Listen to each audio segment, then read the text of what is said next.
الله الرحمن الرحيم. الحمد لله رب العالمين. اللهم صل وسلم وبارك على محمد وعلى آل محمد.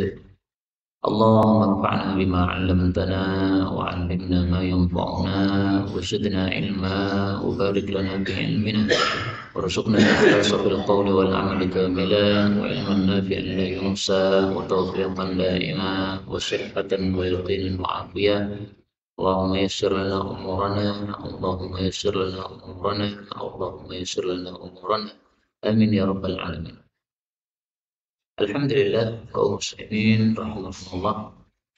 Kita lanjutkan pengajian tafsir Al-Quran satu hari satu halaman, dan kita masih membahas surah Al-An'am pada halaman 135 Mushaf Al-Quran.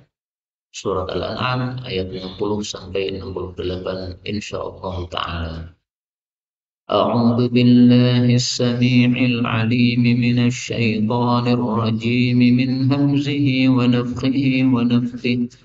وهو الذي يتوفاكم بالليل ويعلم ما جرحتم بالنهار ثم يبعثكم فيه ليقضى أجل مسمى ثم إليه مرجعكم ثم ينبئكم بما كنتم تعملون. وهو القاهر فوق عباده ويرسل عليكم حفظة حتى إذا جاء أحدكم الموت توفيه رسلنا وهم لا يفرطون. ثم ردوا إلى الله مولاهم الحق ألا له الحكم وهو أسرع الحاسبين. قل من ينجيكم من ظلمات البر والبحر تدعونه تضرعا وخفية لئن أنجيتنا من هذه لنكونن من الشاكرين. قل الله ينجيكم منها ومن كل كرب ثم أنتم تشركون. قل هو القادر على أن يبعث عليكم عذابا من فوقكم أو من تحت أرجلكم أو يلبسكم شيعا ويذيق بعضكم بأس بعض. انظر كيف نصرف الآيات لعلهم يفقهون. وكذب به قومك وهو الحق قل لست عليكم بوكيل. لكل نبأ مستقر وسوف تعلمون. وإذا رأيت الذين يخوضون في آياتنا فأعرض عنهم حتى يخوضوا في حديث غيره وإما ينسينك الشيطان فلا تقعد بعد الذكر مع القوم الظالمين. الحمد لله رب العالمين. Allahumma arhamna bil Qur'an ya amin. Pada ayat-ayat yang kita baca ini ada beberapa kata yang bisa dibaca dengan dua bacaan. Pertama pada ayat 60, wa huwa, ha boleh disukun menjadi wa huwa. Dan ini berulang pada ayat 61, wa huwa. Kemudian pada 61, ja'a ahadakum. A ketemu A. Ini boleh dihapus satunya menjadi ja'ahadakum. Kemudian tawaffathu boleh dibaca tawaffihu, ya dibaca imalah. Maka di sini saya kasih tanda miring, ini adalah imalah. Kemudian rusuluna, sin boleh disukun menjadi rusluna dan terjemah tidak berubah. Ayat 62 ada lagi wahwa, ha disukun boleh. Ayat 63 yunajjikum boleh dibaca yunjikum, sama artinya menyelamatkan. Kemudian khufyah, kha boleh dikasrah menjadi khifyah, terjemah tidak berubah. Kemudian anjana boleh dibaca anjaitana, maka ada tambahan ta ya. Ayat 64 yunajjikum boleh dibaca yunjikum seperti yang atas tadi. Kemudian ayat 66 wahwa lagi. Nah, banyak di sini pada halaman ini wahwa. Kemudian ayat terakhir 68 yumsiyannaka, boleh nunnya di fathah menjadi yunassiyannaka. Dan ini semuanya adalah qiraah mutawatirah yang sumbernya dari Rasulullah Shallallahu Alaihi Wasallam, maka semuanya bacaan yang benar. Adapun tafsirnya secara ringkas, Allah mengatakan pada surah Al-An'am ayat 60. Wahwa, dan dia Allah itu alladzi, zat yang yatawaffakum, mewafatkan kalian bil-lail, di waktu malam. Yang dimaksud mewafatkan di sini adalah menidurkan. Maka tidur itu disebut sebagai wafat, tetapi wafat kecil. Wafat besar adalah ketika kita betul-betul sudah mati, nyawa lepas. Maka orang tidur boleh disebut orang mati atau orang wafat, karena Allah menyebutnya demikian. Hal ini juga disebutkan oleh Allah pada surah Az-Zumar ayat 42. Allah mengatakan, Allah yatawaffal anfus, Allah mewafatkan nyawa-nyawa hina mautiha, pada saat mereka tidur.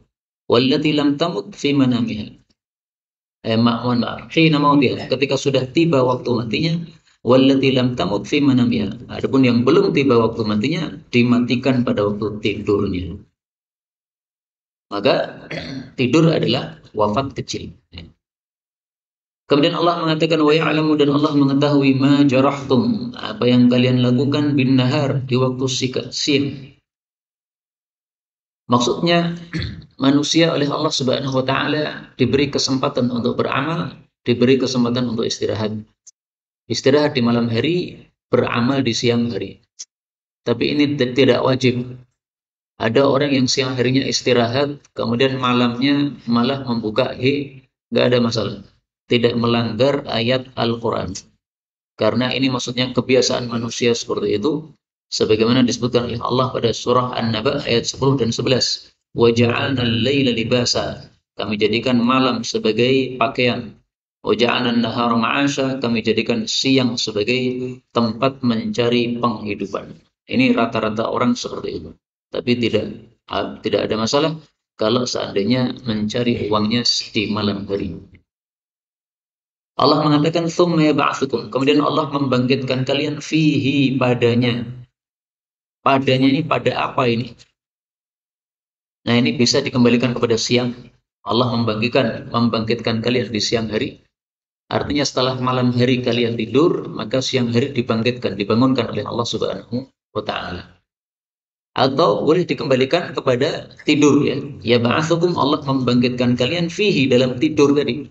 Setelah tidur, kita dibangunkan oleh Allah malam hari untuk salat tahajud, atau untuk berdoa, atau untuk melilir. Tujuannya apa? Liuqadha, supaya ditunaikan ajalum musamma, ajal yang sudah ditentukan waktunya. Maksudnya kematian kita masing-masing. Jadi Allah mengadakan siang malam, siang kita bekerja, malam kita tidur. Nah, itu sampai selesainya ajal yang ditentukan oleh Allah untuk kita masing-masing. Ada yang 60 tahun, ada yang lebih muda, ada yang lebih tua. Kalau sudah mati apa? Thumma, kemudian ilaihi, hanya kepada Allah, marji'ukum, tempat kembali kalian. Thumma yunabbi'ukum, kemudian Allah memberitahu kepada kalian bima kuntum ta'malun, dengan apapun yang kalian amalkan. Jadi episode kehidupan kita di dunia tidak berhenti sampai mati, tetapi masih berlanjut dengan episode berikutnya, yaitu kehidupan di akhirat. Dan kehidupan di akhirat itulah kehidupan yang hakiki. Dalilnya dalam Al-Quran. Allah menyebutnya sebagai al-hayawan. Pada surat Al-Ankabut ayat 64. Wa innad daral akhirata lahiyal hayawan. Sungguh kampung akhirat itulah kehidupan yang hakiki. Kalau dunia kehidupan sementara. Banyak diputar balikkan fakta di dunia ini. Yang bohong dianggap jujur, yang jujur dianggap bohong, yang membunuh dianggap yang terzalimi, yang terbunuh dianggap yang menzalimi. Macam-macam di dunia ini. Diputar balikkan fakta oleh orang-orang jahat, tapi di akhirat akan dikembalikan kepada haknya masing-masing oleh Allah Subhanahu wa taala. Makanya Allah mengatakan pada ayat 61, wahwa, dan dia Allah lah al-qahir, maha pemaksa. fauqa ibadi, di atas hamba-hambanya. Maksudnya, kalau Allah menghendaki sesuatu terhadap hambanya, tidak bisa kita menolaknya. Allah menghendaki saya bicara, bicara. Allah menutup mengunci mulut saya nggak bisa bicara. Allah menghendaki kita sakit, sakit. Menghendaki sehat, sehat. Nggak bisa kita tolak. Hari-hari ini banyak yang sakit, campak atau apa nggak ngerti. Anak-anak kecil panas, demam. Bahkan anak saya bawa ke bidan, dekat Panjenengan ada bidan Foni. Ternyata anak-anak dia juga sakit juga. Nah, ternyata anak-anaknya bidan bisa sakit, anak-anak dokter bisa sakit. Itu berarti Allah qahir fauqa ibadi. Wa yursilu, dan Allah itu mengirim alaikum kepada kalian hafadzah, penjaga-penjaga. Yang dimaksud penjaga ini adalah para malaikat-malaikat. Malaikat yang menjaga ada dua macam. Yang pertama adalah malaikat yang menjaga amal kita, mencatat amal kita di kanan dan di kiri.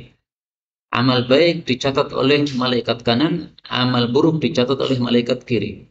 Hal itu disebutkan oleh Allah di dalam surah Qaf. Allah menyebutnya sebagai Raqibun Atid. Surat Qaf ayat 18.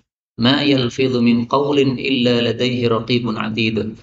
Tidaklah manusia melepeh suatu ucapan, mengucapkan suatu ucapan, kecuali ada malaikat yang mengawasi dan disiapkan. Raqibun atid ini sifat, bukan nama.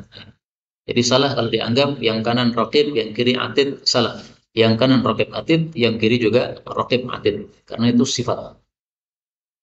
Yang kedua, yang dimaksud hafadzah adalah malaikat-malaikat penjaga badan manusia. Ada gempa, tapi ada orang yang tidak mati, sementara tetangga sebelahnya mati. Gempa tahun berapa saya lupa, di Jogja yang besar itu, yang terkenal. Saya juga dikirim ke sana waktu itu, ketemu dengan seorang bapak, dia tidak mati, padahal tetangga-tetangganya beberapa orang mati. Padahal tetangga-tetangganya keluar menyelamatkan diri, dia tidak bisa menyelamatkan diri, tapi terkurung dalam rumah, tapi malah tidak mati. Maka ditanya, gimana ceritanya Pak, kok tidak mati? Beliau mengatakan, saya sudah tua, ketika ada gempa saya nggak bisa apa-apa. Saya berada di rumah, ya zikir saja, doa kepada Allah Subhanahu wa Ta'ala. Maka atap rumah runtuh, jatuh. Nah, dia berada di bawah atap rumah tadi, tapi atapnya masih berbentuk begini, sehingga dia berada di bawahnya dan tidak mati. Nah, maka ini kehendak dari Allah Subhanahu wa Ta'ala. Hal ini disebutkan di dalam ayat yang lain. Allah menyebutkan malaikat-malaikat penjaga badan manusia pada surat Ar-Ra'd ayat 11. Lahu mu'aqibat. Allah memiliki mu'aqibat, yaitu malaikat-malaikat yang mengawasi dari mimbaini yadayh, di depan manusia, wa min khalfih, di belakang manusia. Yahfadhunahu min amrillah. Mereka menjaga manusia dari perkaranya Allah, yaitu dari ketetapan Allah seperti gempa, musibah, dan sebagainya tadi. Nah, inilah malaikat hafadzah, ada dua macam. Kemudian hatta, sehingga idza jaa, apabila telah datang ahadakum, kepada salah satu dari kalian, al-mautu, kematian, tawaffathu, mematikan dia, rusuluna, utusan-utusan kami, yaitu para malaikat pencabut nyawa. Wahum, dan para malaikat itu la yufarritun, tidak melakukan tafrid, yaitu tidak melakukan keteledoran. Jadi para malaikat pencabut nyawa tidak pernah teledor. Disuruh mencabut nyawa jam 6, maka mereka cabut jam 6.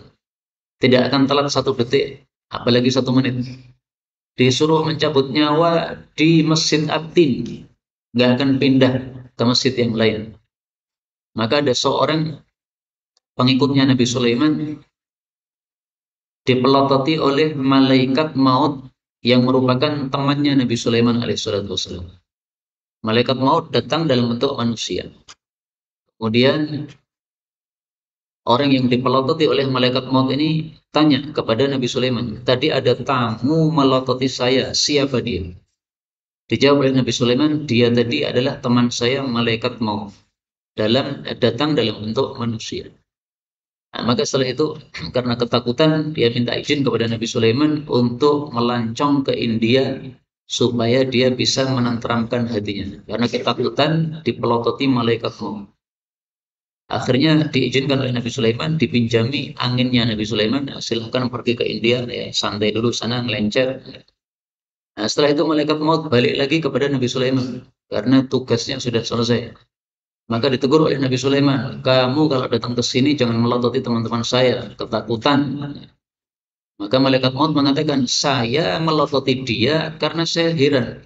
Saya disuruh oleh Allah mencabut nyawa orang itu di India. Kenapa kok dia ada di sini? Saya pelototi, saya heran. Nah, tapi ternyata dia malah datang ke India. Disitulah dicabut nyawanya oleh malaikat maut. Maka Allah katakan tawaffat rusuluna, dimatikan oleh utusan-utusan kami, yaitu malaikat maut. Malaikat maut tidak akan melakukan keteledoran setelah dicabut nyawanya, disuruh ditaruh di mana mereka akan taat. Nyawa manusia ada dua kemungkinan, ada ditaruh di illiyin, ada ditaruh di sijin. Kalau orang kafir taruh sijin, kalau orang yang mukmin taruh illiyin. Nah, malaikat tidak akan salah. Ini tempatnya di mana ini? Illiyin atau sijin? Gak akan salah. La yufarritun. Ayat 62, "Tsumma kemudian ruddu, mereka dikembalikan ilallahi kepada Allah. Siapa Allah? Maulahum, pengurus mereka, al-haq, yang sesungguhnya." Siapa yang dikembalikan ini? Ada dua tafsiran. Ruddu, mereka yaitu para malaikat tadi. Malaikat maut tukang mencabut nyawa orang-orang. Tapi mereka nanti juga akan mati, mereka nanti juga akan kembali kepada Allah Subhanahu wa taala. Maka yang petugas mencabut nyawa dengan yang dicabut nyawa sama. Mereka semua akan mati, tersisa satu yang tidak mati yaitu Allah Subhanahu wa taala. Maka Ibnu Katsir dalam kitab tafsirnya mengatakan malaikat maut termasuk orang-orang yang mati pada saat mendengar trompet malaikat Israfil. Kemudian yang terakhir mati adalah malaikat Israfil. Setelah semua mati, tersisa Allah, tidak ada yang lain. Baru kemudian Allah menyuruh malaikat Israfil untuk bangkit pertama kali. Malaikat Israfil untuk apa? Bangkit pertama kali. Nah, jadi malaikat Israfil itu yang hidup pertama kali setelah matinya seluruh alam semesta. Dan yang mati terakhir kali adalah malaikat maut. Saya ulangi lagi, yang mati terakhir kali setelah malaikat Israfil adalah malaikat maut. Malaikat Israfil tiup trompetnya, nah maka malaikat maut ikut mati juga setelah malaikat Israfil juga mati. Baik, kembali ke sini. Allah mengatakan, ala ketahuilah, lahu hanya milik Allah, al-hukmu, hukum atau keputusan. Wa huwa, dan dia Allah itu asra'u, paling cepat, al-hasibin, zat yang menghisab. Ruddu, mereka dikembalikan. Ini boleh juga diartikan mereka semua makhluk. Semua makhluk dikembalikan kepada Allah Subhanahu wa taala. Ini tafsiran yang kedua. Setelah dikembalikan, terus apa yang terjadi? Ala lahul hukum. Hukum hanya milik Allah Subhanahu wa taala. Maka Allah memutuskan ini yang masuk neraka adalah orang-orang kafir yang kekal di neraka. Yang muslim-muslim kalau ada yang di neraka maka hanya sementara saja. Habis itu masuk surga. Nah, ini termasuk hukum Allah Subhanahu wa taala. Terserah Allah. Kalau Allah menetapkan hukum tidak ada yang bisa menolaknya. Allah adalah zat yang paling cepat menghisab. Semua manusia akan dihisab oleh Allah.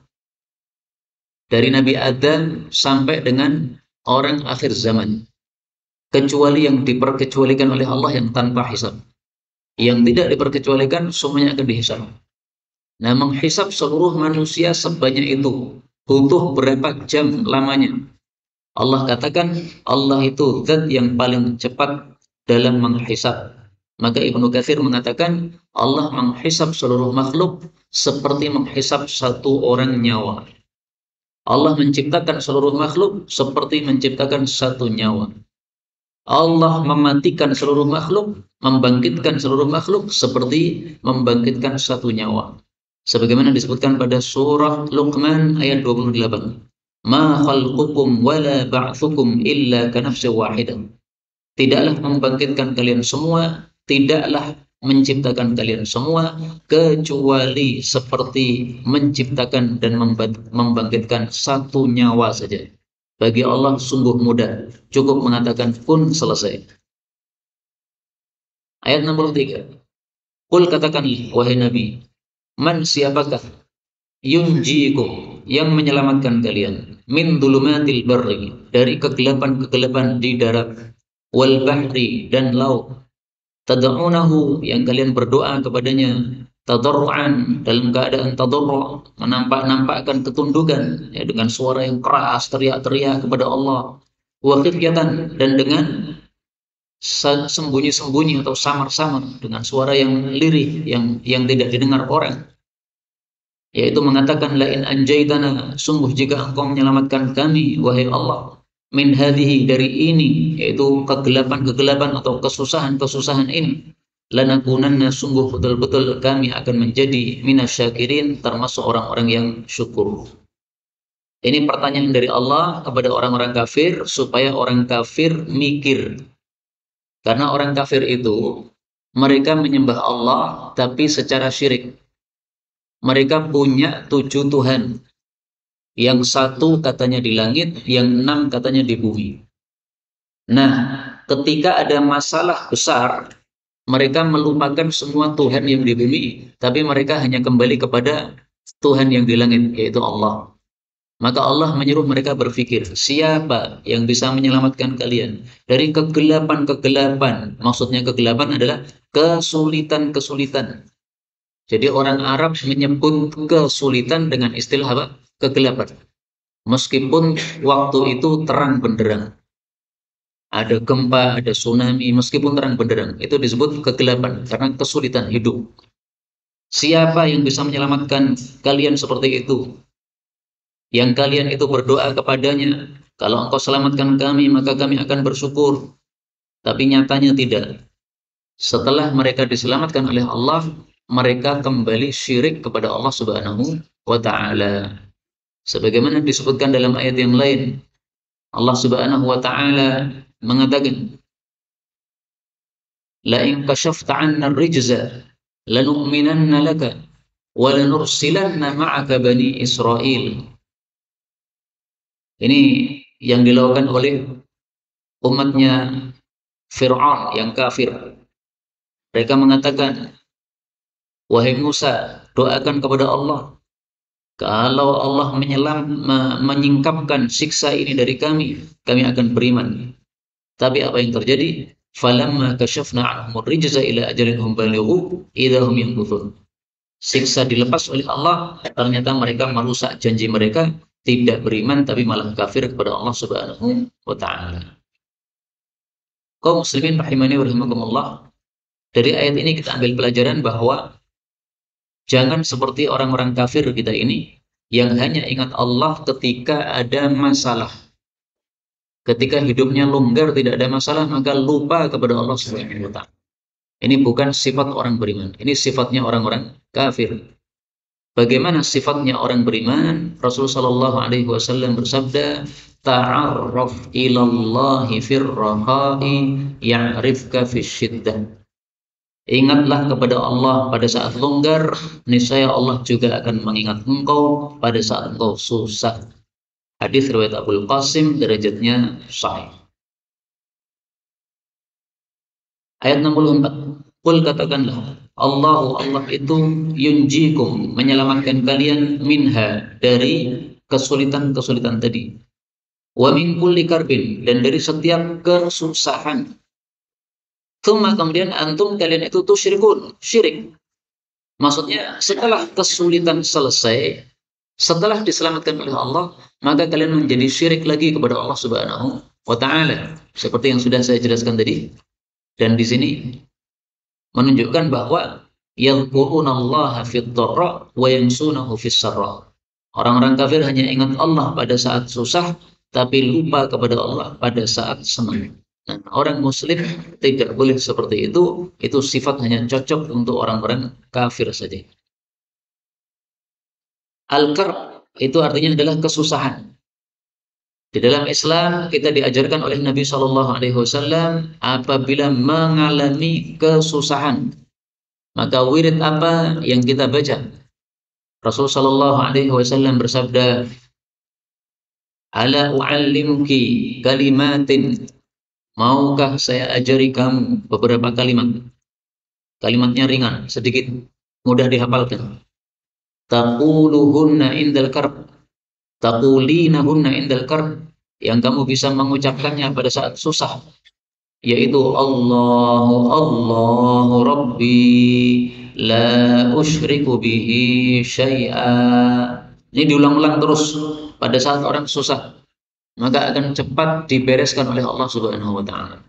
Maka supaya berkesan, mari kita baca Allahu Rabbi la usyriku bihi syai'a, 3 kali. Allahu Rabbi la usyriku bihi syai'a. Allahu Rabbi la usyriku bihi syai'a. Cukup. Atau wirid-wirid yang lain yang diajarkan oleh Rasulullah Shallallahu Alaihi Wasallam. Ayat 65. Qul, katakanlah, huwal qadir, dialah zat yang maha mampu, ala untuk ayyab'atsa, mengirim, alaikum, kepada kalian, azaban, siksaan yang dahsyat. Kenapa dikatakan dahsyat? Karena di sini ditutup dengan tanwin, dan orang-orang Arab mengatakan at-tankir lit-ta'zim, untuk menunjukkan ini dahsyat. Azaban, azab yang dahsyat, min fawqikum, dari atas kalian, au min tahti arjulikum, atau dari bawah kaki kalian, au yalbisakum, atau Allah mencampur aduk antar kalian, maksudnya saling perang. Syi'an, menjadi kelompok-kelompok, satu sama lain saling gontok-gontokan. Maka Allah mengatakan wa yudhiqa, dan Allah mencicipkan ba'dakum, sebagian kalian, ba'sa ba'din, bahaya dari sebagian yang lain, yaitu saling bunuh, saling perang, saling bermusuhan antar sesama manusia, atau bahkan antar sesama kaum muslimin. Nah, ini siksa dari Allah Subhanahu wa taala. Allah katakan saya mampu melakukan itu. Jadi maksudnya Allah, kalau kalian tidak mau mentaati saya, maka saya bisa menurunkan siksa dari langit atau siksa dari bawah bumi. Yang dimaksud siksa dari langit ini adalah siksa dari langit berupa batu-batuan, dihujankan oleh Allah Subhanahu wa taala. Yang biasanya hujan batu ini dikirim oleh Allah, hujan apa biasanya hujan air dikirim oleh Allah jadi hujan batu. Allah mampu. Ini menurut tafsiran yang paling terkenal. Adapun siksa dari bawah itu maksudnya adalah dibenamkan ke bumi. Seperti Qarun dibenamkan ke bumi sehingga semuanya kekayaannya masuk dalam bumi. Ini Allah mampu. Dan tafsiran ini lebih bagus daripada tafsiran yang kedua yang mengatakan siksa dari atas itu adalah kezaliman penguasa. Siksa dari bawah berarti kebrutalan rakyat. Bawah itu rakyat, atas itu penguasa. Rakyat yang brutal ini juga musibah. Kemudian penguasa yang dolim ini juga musibah. Tapi lebih bagus tafsiran yang pertama tadi ya. Siksa dari atas yaitu batu dari langit. Kenapa?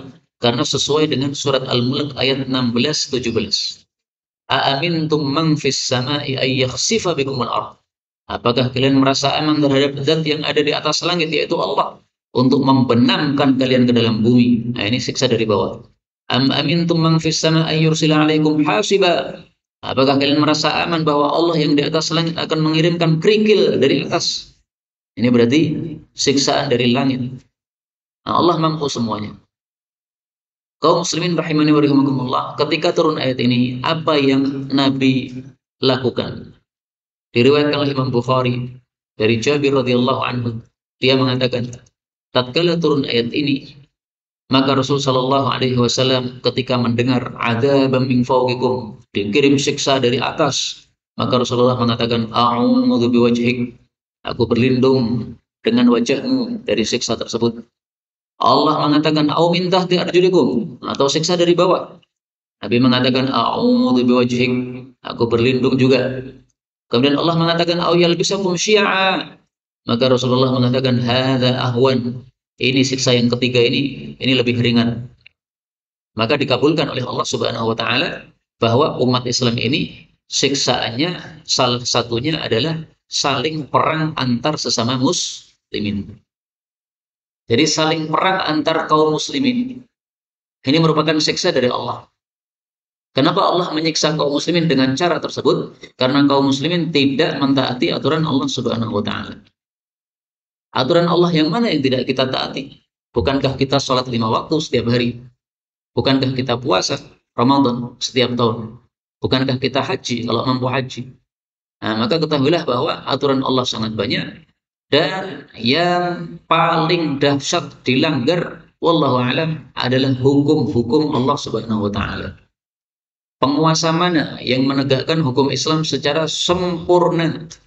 Saya melihat seperti tidak ada. Saudi menerapkan hukum Islam, betul, tapi apakah sempurna? Tidak sama sekali. Ulama-ulama banyak yang dizalimi, dimasukkan penjara tanpa dosa, tanpa salah.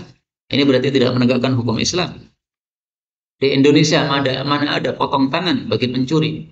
Mana ada hukum qisas bagi orang yang membunuh?